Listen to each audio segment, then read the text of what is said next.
Welcome gamers to this summary of the Slitherine Next Festival, which actually just sort of finished a few days ago. So this is actually just going to be a very quick presentation of each of the actual games that was highlighted in that particular one. There was two outstanding games which actually weren't highlighted, which I will also probably mention at the end, because I think I was expecting them to be mentioned. Anyway, I'll leave that till the very, very end. So you have to wait, or you can zoom past to the end if you're wanting to find out what those two games are. Maybe you can already guess. Let's go into that. So we're just going to start here. Now, what I have done is I've put in the scores of what you guys, like when we were actually doing the live event and watching it, we were voting, or you guys were voting on what your interest levels were for the games, and you'll see that now in the upper right corner. You can see there a broken arrow with a question mark, and then I did just get you guys to do a vote. Those of you that were watching on Twitch could vote and see, so we can get a bit of a feel as to what your thoughts are about the actual games. I'm going to treat this as a bit of a good, bad, and ugly type exercise. I'll go through positives and negatives, as I sort of see them. So Broken Arrow, we've got the Baltic Battalion, is going to be the new DLC coming for it, which is good. It's a good, very, very good game, this particular one, Broken Arrow, except it still hasn't really embraced single player yet. And so I always don't like seeing DLC coming out before the base game is fixed up. So for me, a little bit pissed off that we don't have single player, all the single player stuff that we've been wanting. For those of us who do play single player, this is a game not designed as a single player game. But I really, really wish that and there's a few games in this list actually that in this sort of category. I really wish they had got their knitting done and right first before they went on to the next thing. So in this case, we are sort of waiting on still on save games, for example, in single player. So for me, the good is it is a very, very good game. I can't wait to be able to play it properly in single player. I've sort of not really wanting to play it until I can actually save the games that I'm playing, and also other things as well. I would like to be able to do more with the AI in this game. Anyway, I'm not going to spend too long on the games, but there is actually one of the big announcements there was that there was the Baltic Battalion is coming, so there's going to be sort of more content coming into the actual game, probably even before I hope single player is actually fixed before this all sort of does hit. Anyway, that was the big announcement for Broken Arrow. Now, as you sort of saw with what you guys thought, most of you actually did just pass on the game. I would suggest that you have a look at it. Like when it is fixed, if you are thinking of it for single player, I'm guessing that the most of you have gone down into the pass area are probably single player type games like me, gamers like me. And if that's the case, then keep an open mind. I think pass is too harsh. I am really looking forward to having the single player aspects of Broken Arrow. Next we have is RuneQuest Warlords. Now, I had a lot of questions actually as to whether this was a new Warlords game. No, it's not, as in, like the old Warlords from back in the early 2000s. There was a series of, I think, 3 or 4 games that came out that people actually looked at very nostalgically. This is not that at all. It's I have actually played this one a few times now on my channel, just as sort of like an advanced sort of showing you what's going to be coming. In fact, just before the next fest did come, I did play this for 2 hours. So go back and have a look at that video if you are interested. This one here is, so it's more in the RuneQuest environment. It's a RuneQuest roleplay system, but done with squad-based elements rather than with hero-based elements. But the heroes are the warlords, and so that's why it's called RuneQuest Warlords, because they are the ones that you are really interacting with from a roleplay perspective, and then you have your armies or squads that are then sort of working with them. So that's the way it does work.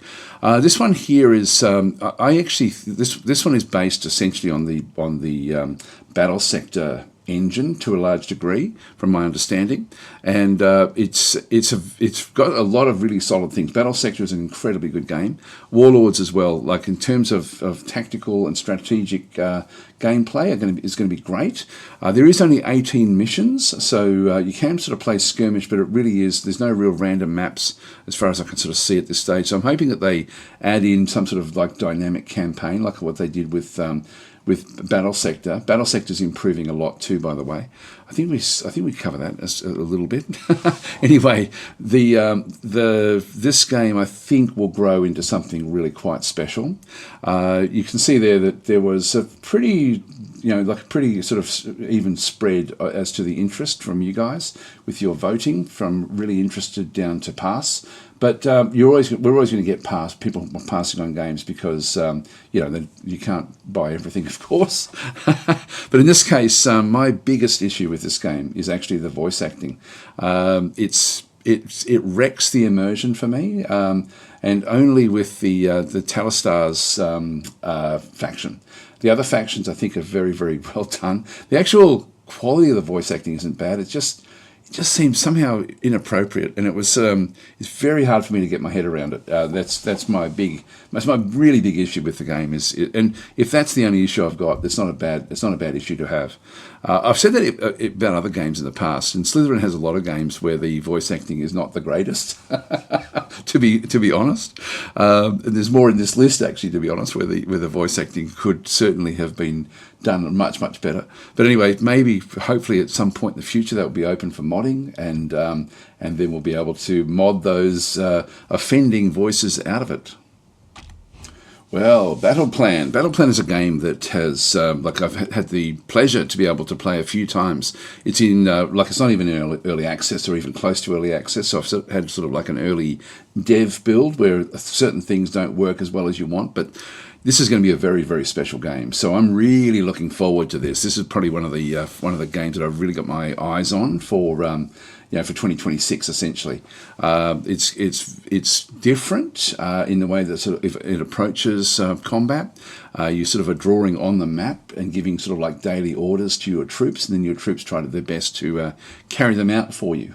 There's all sorts of different other factors involved with that. I see this game as well just getting better and better and better as the essentially as it goes through development. It seems it's quite polished for the dev build that I actually had. So you can sort of see there it's got the game will be part of Steam Next Fest from February the 23rd until March the 2nd. So there will actually be a demo then available, which will be cool. So I'm really looking forward to that as well. So it's still not going to be ready at that point in time. But what did you guys think of that one? Just looking across. So there was actually some fairly strong interest. Hardly anything was an insta-buy. There were a few. Like even when we saw back there with Broken Arrow, there was an insta-buy or a couple of insta-buy sort of people that were into that one. That was interesting, the Broken Arrow, because it's split really between insta-buy and complete pass. Whereas this one is actually, again, fairly strong with the really interested and the mildly interested, which is sort of really what I'm, so this is going to be, I think, a game that you guys will like if you're watching my channel. Anyway, Battle Plan, look out for it. It's going to be a very, very interesting game. It's a game that, as I said, I really have enjoyed the the way that it already is putting things together, and I can just see it getting better and better over time. Okay, so now we've got Stargate Timekeepers. This is a game that I don't really play. It didn't impress me when it launched. It sort of felt not underdone as such, but just it felt limited, I guess, in the way that it sort of did work. I think it's improved a lot since the actual launch itself, but this is not one of my favourite games. So in fact, I've never really played it. I've only really sort of just looked at it and thought, no, it's not really for me. So Stargate Timekeepers is actually coming to consoles, and I think that will work well for it. It sort of will work in that sort of sense. But as we can sort of see even in your voting, that what there's it's under 20% of you that are even mildly interested. Nobody really interested or insta-buys in terms of Stargate Timekeepers. But for me, I'm about the same sort of level. I'm thinking I'm interested to see that it is improving, and which is good, but it's still not for me the game that I'm desperately wanting to play. And now we have Headquarters Cold War. So they're printing out another version of the Headquarters model and porting that across to Cold War. I've labelled my, because I was desperately typing to try to get up the the polls so that you guys could vote on different things. And so I did actually put Headquarters World War II because I assumed it was going to be more content for Headquarters World War II when it was coming up. So this essentially you guys were voting on Headquarters Cold War, not Headquarters World War II. Okay, I really like this game, I've got to say. I really like it a lot. I like where it could go. I guess I like the potential, and I don't mean the far potential. It won't take much to make this into a really solid game, but it's not that just yet.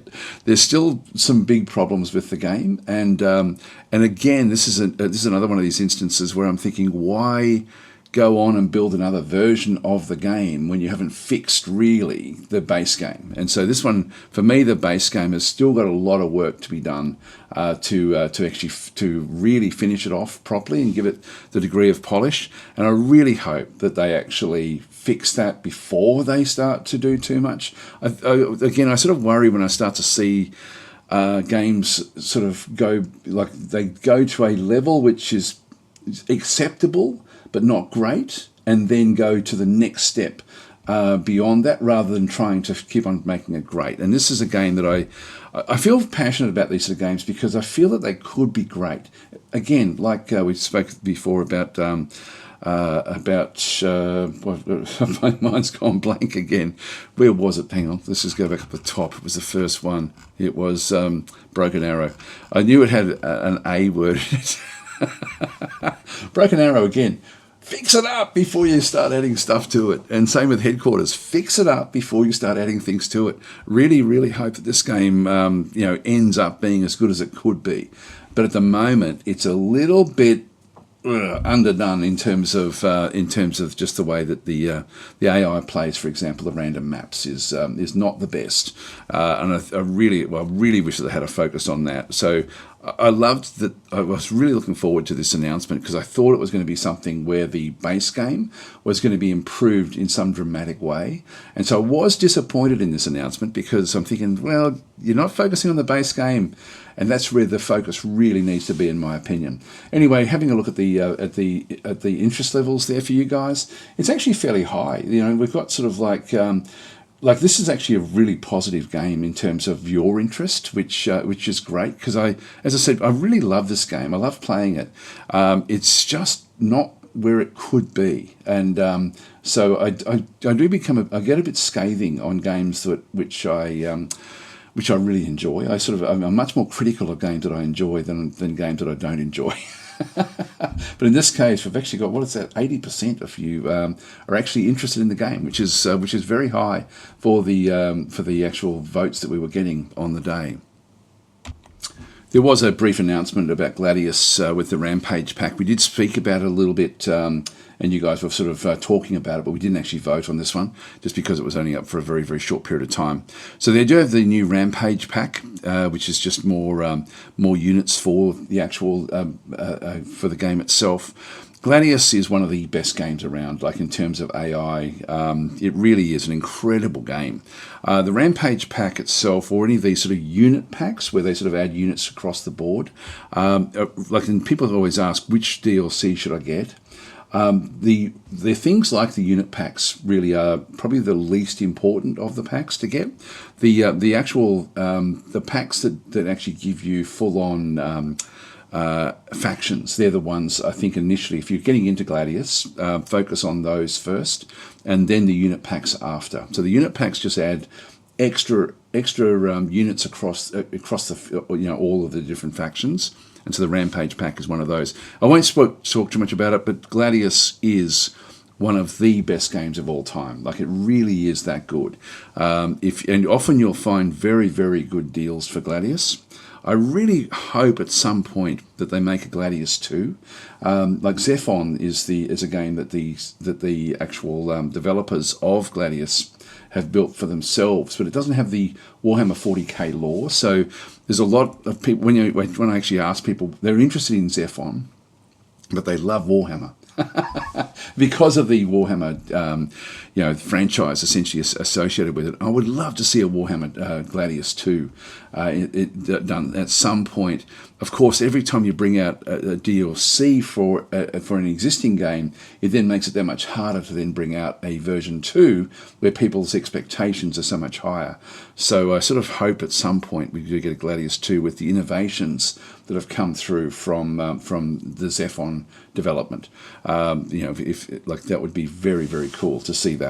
Anyway, let's continue on. Okay, so Warhammer 40,000, Battlesector. This is sort of like the spiritual successor to Gladius to a degree. It's very much more tactical rather than strategic, whereas Gladius is sort of more of a strategic type game. It's still extremely tactical, but you're playing on a big map, whereas the Battlesector is a game that is improving all the time. Like when Battlesector first came out, the actual base way of playing it was extremely good. This is one of the few games in Slitherine's library where the voice acting is exceptional. This is probably the best of all the games that have actually got voice acting in them in the actual Slitherine library, and it's done incredibly well. It's sort of funny to sort of see the RuneQuest game, which is based on the engine, sort of have voice acting which is not the greatest when you've got a game like Battlesector, which is just incredibly good. Of course, it's different developers that were working on the different games and sort of bringing them to fruition. Anyway, we are getting the Black Legion coming, so the upcoming Ultramarines DLC. So a new narrative campaign, which I know really does interest most of the people who do play Battlesector. I tend to play, again, the more random campaigns, and I'm really enjoying the improvements being made to that. Like every time I look at an update for Battlesector, I'm more and more impressed with the way that they've actually been able to bring forward the actual campaigns, the random campaigns. And we saw some screenshots of the actual, what's coming for some of those campaigns. And that's really exciting. So for me, I can't wait to get my hands on the new versions of Battlesector. It's looking incredible. So for me, this is a very, very high level of interest. We can see there, even across with you guys as well, there's an Insta-buy there, which is very rare for the voting. We've got some really interesteds and some mildly interesteds there as well. There's a handful of people that are still in the pass and meh, let's see how it goes. But overall, again, there's a lot of interest for this game, which is great because it really is becoming like it's just getting better and better and better. And the more for me, the more they focus on the random maps and the random campaigns. The random maps are still pretty crap, to be honest, I've got to say, in the game. That'd be the worst thing of it, was when they do actually bring a random map in. It's not really finessed in any way. Like the AI that builds the random maps is very, very substandard, but the actual overall gameplay is good. The campaigns are great. So it's sort of, so hopefully they focus on that as well. But I am glad to sort of see, particularly because so many people do want the narrative campaigns.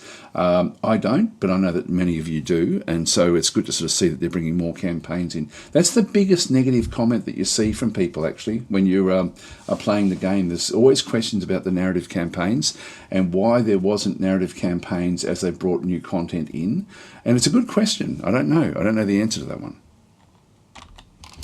Okay, the next one that we're going to look at is ICBM Escalation. I won't spend too much time with this one, but this was such a surprise packet for me when I first played it. I sort of bounced off this game. There's so many games I do bounce off, assuming that they're one thing and then finding out later that there's something different, which I actually enjoy, rather than and this is the game that I did actually initially think, I'm not really interested.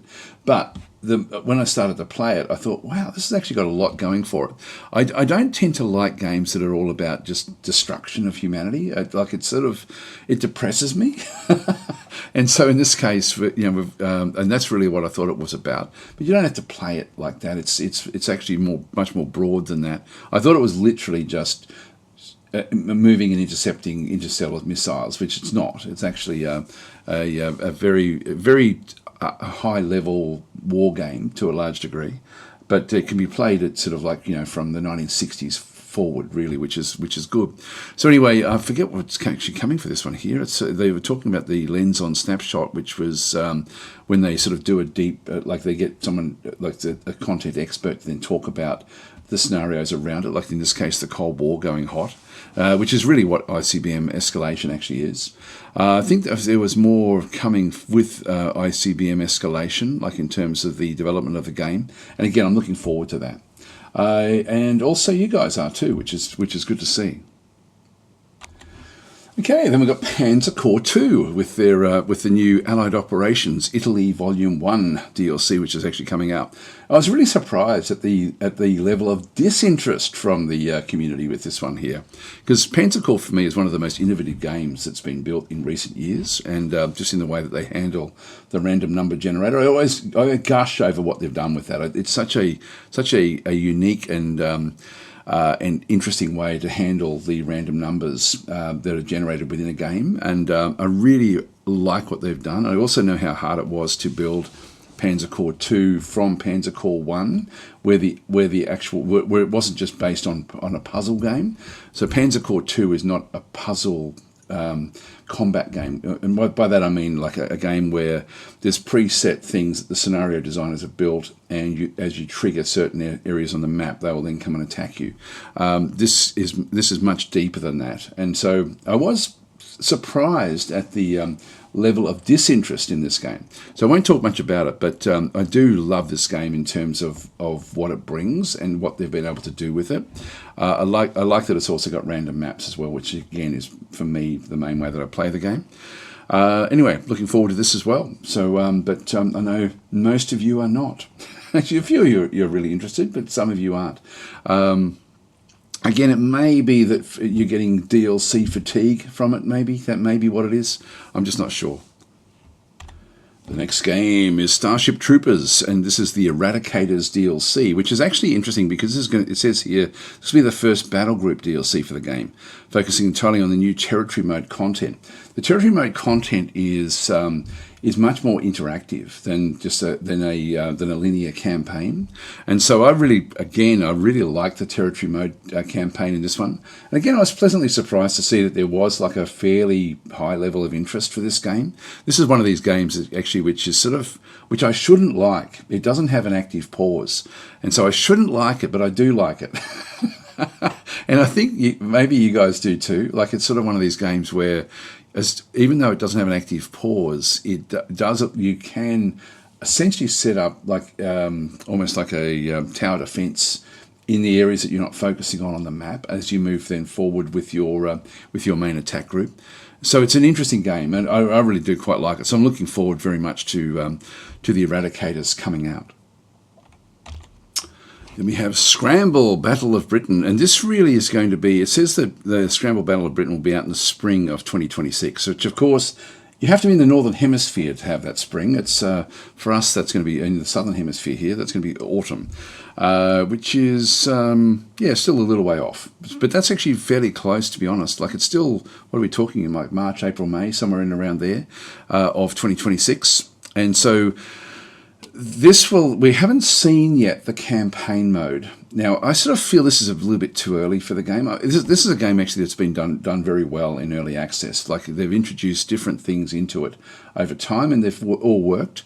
But for me, it's sort of funny that we're still always just playing over water. I would like to see this one much, much more fleshed out. Maybe it will be in the future, but I don't think they'll be fleshing out the terrain, for example, in the I think it'll still be just over water when it does release. But this is an incredibly good game, and you can see one thing I was really heartened by is to see just the level of interest that you guys have as well with this one. Really, so many of you are either really interested or mildly interested, which is great. It's such a fun game to play.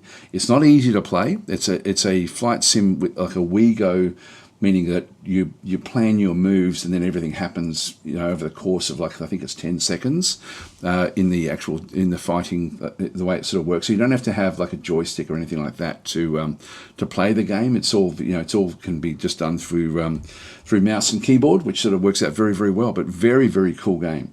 Already a lot of fun to play. I really can't wait to see the launch of this one, but I just feel there's still a fair bit to do because we haven't seen the campaign here at all.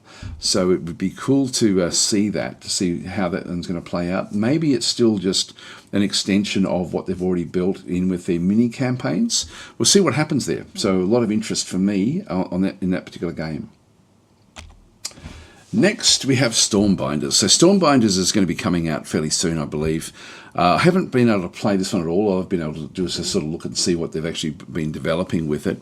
It's certainly sort of like a pixely type game. It's definitely, it says right there, basically plays homage to Heroes of Might and Magic 3, which it certainly does look like that.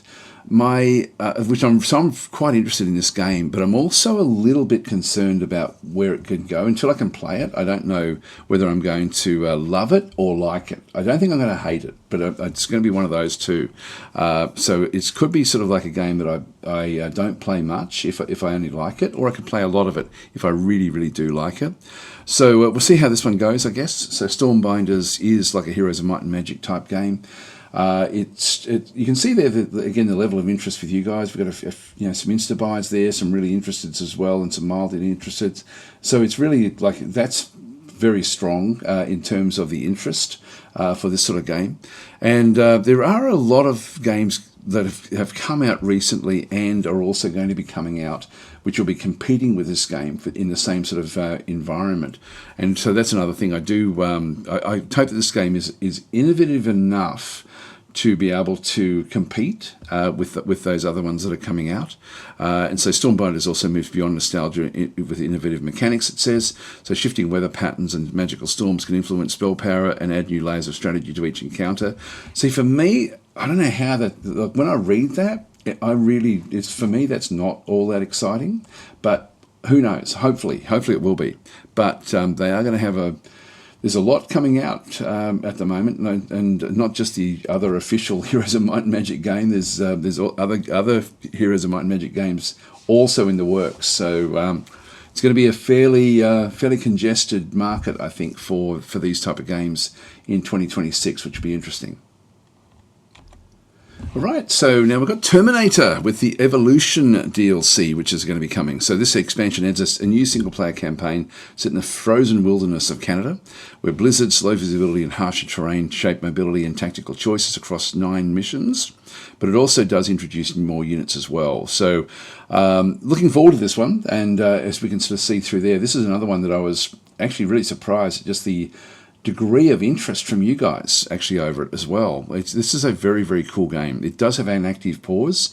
It's quite difficult to play, but very, very rewarding. I really do enjoy Terminator Dark Fate Defiance an awful lot. It's a game that has done a lot very, very well. This is a game actually with very, very good voice acting, I've got to say. There's another one that is on that side of the ledger, but it's done incredibly well. The actual game itself is not easy to play, but very, very rewarding to play. With the active pause, it makes it quite good fun.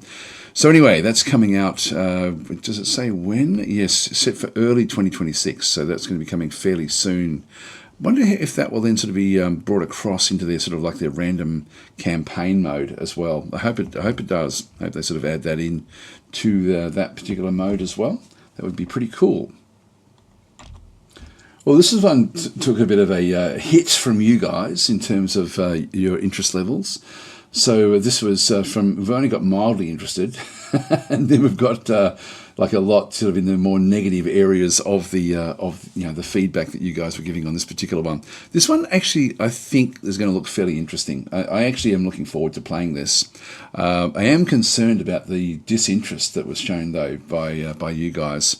So I'll probably I'll gauge whether there's interest there once I start to actually play it. But I've got to say, of all the games that have been announced, this would be right up there for me as in my level of interest.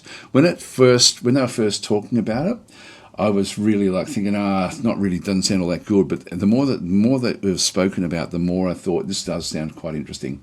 It's sort of like you're actually working inside the fog of war, directing things from afar and having to make decisions based on unknown information, which sounds very, very interesting. So I am looking forward to, in fact, you see it in the bottom there, so it's already Commander Pacific 41, which is now in early access in Steam, will be released in spring of 2026 and will give the user the possibility to fight against the Japanese army during the tragic events of the Pacific War.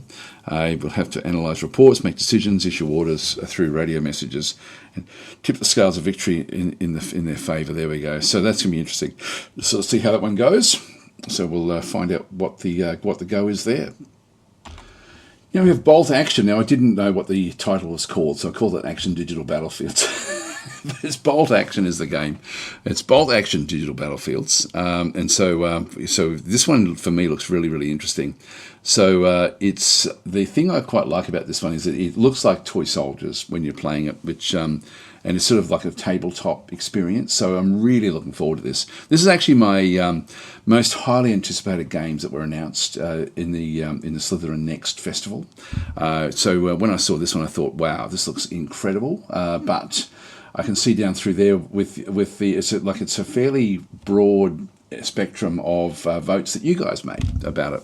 So no insta buys, but for me this was the best of the. This had my highest interest level of anything else that was actually in there. So I'm really looking forward to this one through here. You can see down at the bottom there it says that the game features distinctive unit designs inspired by tabletop miniatures, a full 3D environment, an army painter for customizing squads, weapons and vehicles, and many additional features. I really can't wait for this one. This one is by far the one I'm most excited about.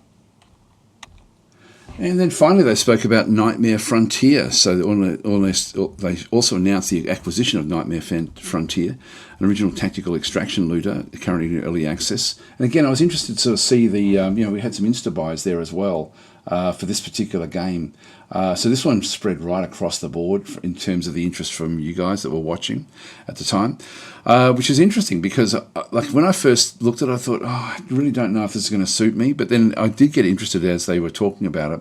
I really don't know much about this one at all. So this one is very much a 50-50 for me, whether I'm sort of going to be interested with it or not. I'll be looking forward to trying it, but I unless I'm really taken by it, I am not sure if I will actually be wanting to delve into it, but it does look interesting. So I am looking forward to playing it, but not to the same degree of Bolt Action.